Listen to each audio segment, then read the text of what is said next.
Hello, ladies and gentlemen. My name is Mother Moocake, and amongst other things, I am one of the 3 hosts of the Krakpot podcast. Now, during my 5 or so years on the internet, I've been told many times that I've a good voice for narrating stuff. As one woman on Twitter put it, you've got a proper good audiobook voice. I've been asked many times down the line to try my hand at narrating something, but I've never bothered to get around to it. However, today, to make up for no podcast episode this week, I've caved in and finally decided to read you a story. So without further ado, ladies and gentlemen, tonight's bedtime story is called The Mask of the Red Death by Edgar Allan Poe. The Red Death had long devastated the country. No pestilence had ever been so fatal or so hideous. Blood was its avatar and its seal, the redness and the horror of blood. There were sharp pains and sudden dizziness, and then profuse bleeding at the pores with dissolution. The scarlet stains upon the body, and especially upon the face of the victim, were the pest ban which shut him out from the aid and from the sympathy of his fellow men. And the whole seizure, progress, and termination of the disease were the incidents of but half an hour. But Prince Prospero was happy and dauntless and sagacious. When his dominions were half depopulated, he summoned to his presence 1,000 hale and light-hearted friends from among the knights and dames of his court, and with these he retired to the deep seclusion of one of his castled abbeys. This was an extensive and magnificent structure, the creation of the prince's own eccentric yet august taste. A strong and lofty wall girdled it in. The wall had gates of iron. The courtiers, having entered, brought furnaces and massy hammers and welded the bolts.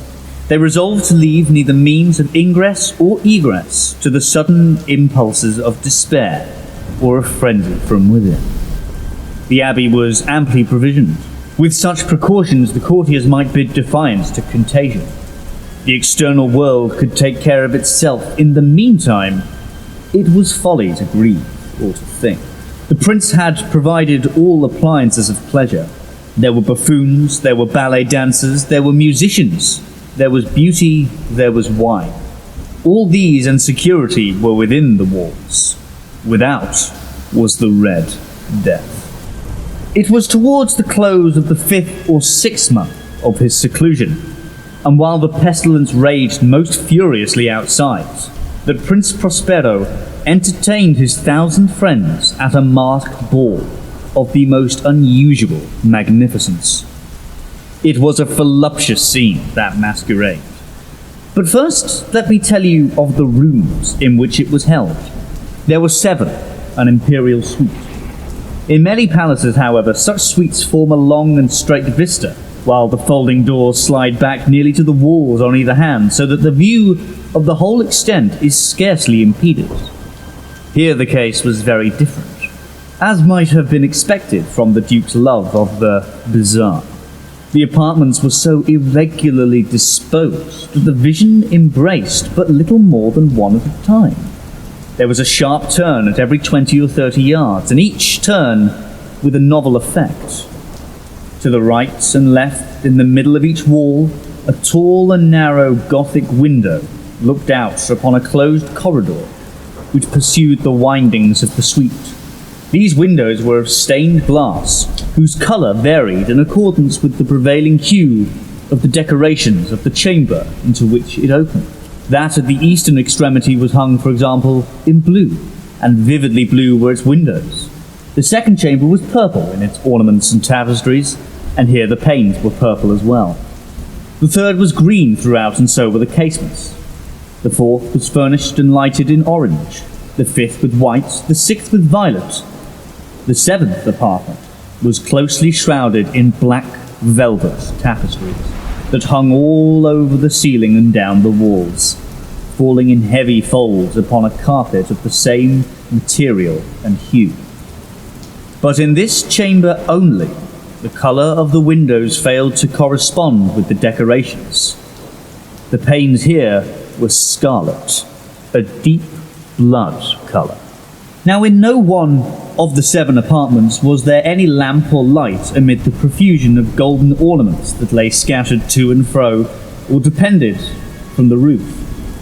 There was no light of any kind emanating from lamp or candle within the suite of chambers. But the corridors that followed the suites, there stood, opposite to each window, a heavy tripod, bearing a brazier of fire that protected its rays through the tinted glass and so glaringly illuminated the room.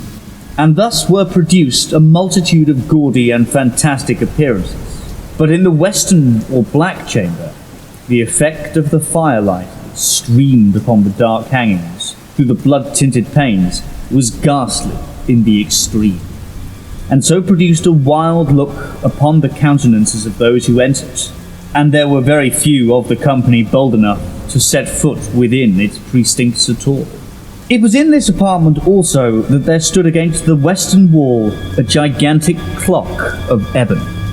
Its pendulum swung to and fro with a dull, heavy, monotonous clang, and when the minute's hand made the circuit of the face, and the hour was to be stricken, there came from the brazen lungs of the clock a sound which was clear and loud and deep and exceedingly musical, but of so peculiar a note and emphasis that, at each lapse of the hour, the musicians of the orchestra were constrained to pause momentarily in their performance, to hearken to the sound. And thus the waltzers ceased their evolutions, and there was a brief disconcert of the whole company. And while the chimes of the clock yet rang, it was observed that the giddiest grew pale, and the more aged and sedate passed their hands over their brows as if in confused reverie or meditation. But when the echoes had fully ceased, a light laughter at once pervaded the assembly. The musicians looked at each other and smiled, as if at their own nervousness and folly, and made whispering vows each to the other that the next chiming of the clock should produce in them no similar emotion or effect. And then, after the lapse of 60 minutes, there came yet another chiming of the clock, and there was the same disconcert and tremulousness and meditation as before. But in spite of these things, it was a magnificent revel. The tastes of the Duke were peculiar. He had a fine eye for colours and effects. He disregarded the decora of mere fashion. His plans were bold and fiery, and his conceptions glowed with barbaric lustre. There are some who would have thought him mad. His followers felt that he was not. It was necessary to hear and see and touch him to be sure that he was not. He had directed in great part the movable embellishments of the 7 chambers upon occasion of this great fete, and it was his own guiding taste which had given character to the masqueraders. Be sure they were grotesque. There were much glare and glitter and phantasm. There were arabesque figures with unsuited limbs and appointments. There were delirious fancies such as the madman fashion. There was much of the beautiful, much of the wanton, much of the bizarre, something of the terrible, and not a little of that which might have excited disgust. To and fro in the 7 chambers they stalked, in fact, a multitude of dreams. And these the dreams writhed in and about, taking cue from the rooms, and causing the wild music of the orchestra to seem as the echo of their steps. And anon there strikes the ebony clock which stands in the hall of dark velvet, and then for a moment all is still, and all is silent save the voice of the clock. The dreams are stiff frozen as they stand, but the echoes of the chime die away. They have endured but an instant, and a light, half-subdued laughter floats after them as they depart.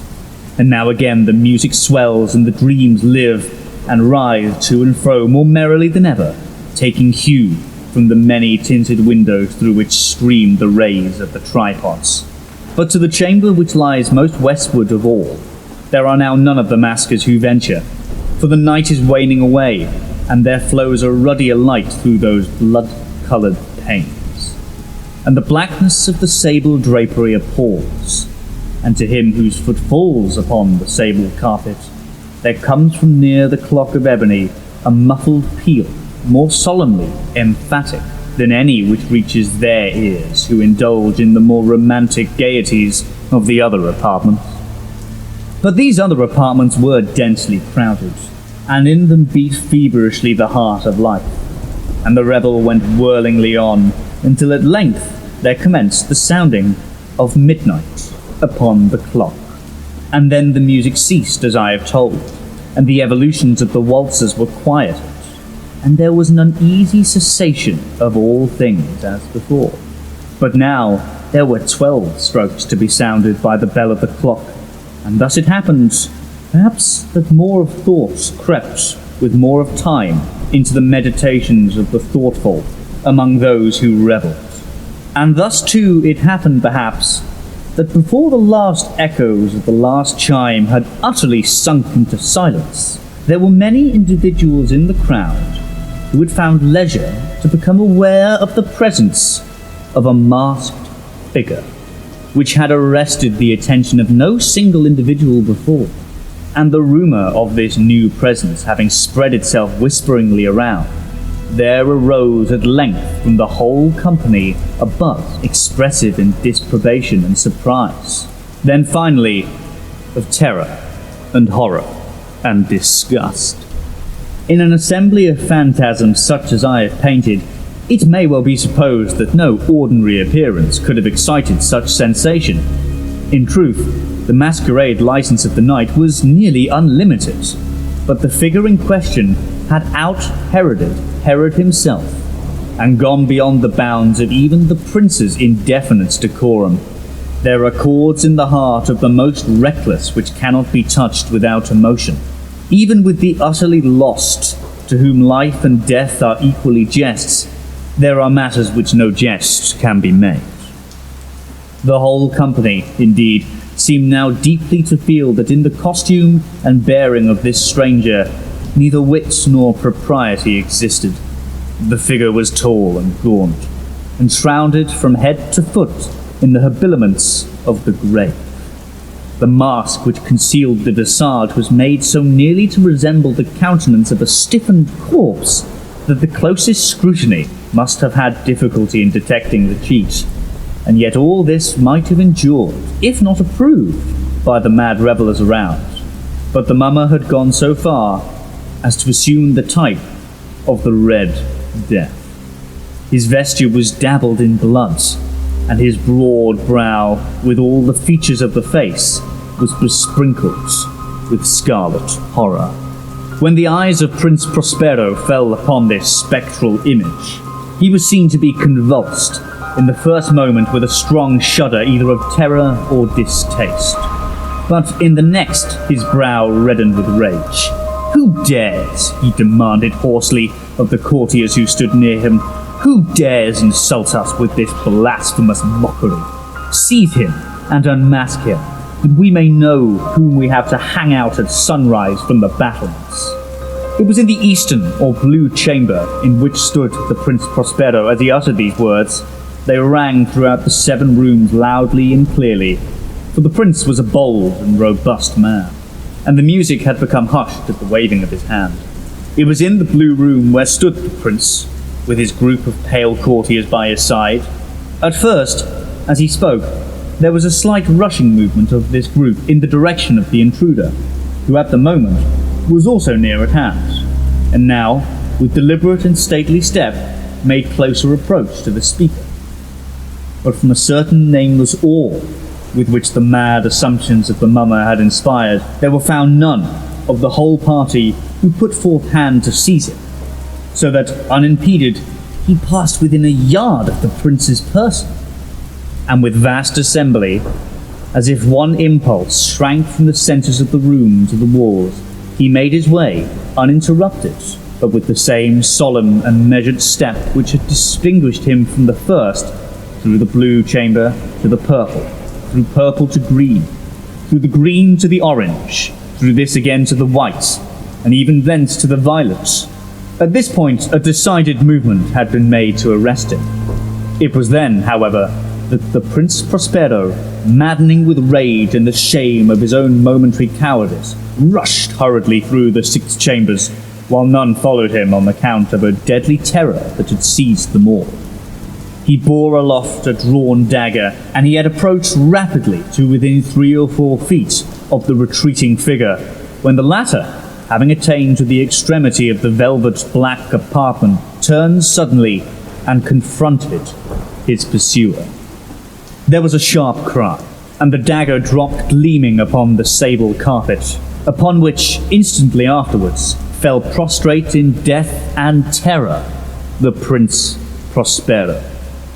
Then, summoning the wild courage of despair, a throng of the revellers at once threw themselves into the black apartment, and seizing the mummer, whose tall figure stood erect and motionless within the shadow of the ebony clock, gaped in unutterable horror at finding the grave cerements and corpse-like mask which they had handled with such violence untenated by any tangible form. And now was acknowledged the presence of the Red Death. He had come like a thief in the night, and one by one dropped the revellers in blood-bedewed halls of their revel, and each died in the despairing posture of his fall, and the life of the ebony clock went out with the last of the company, and the flames of the tripods expired, and darkness and decay and the Red Death held dominion over all. That'll do it for tonight's story, ladies and gentlemen. Sleep well.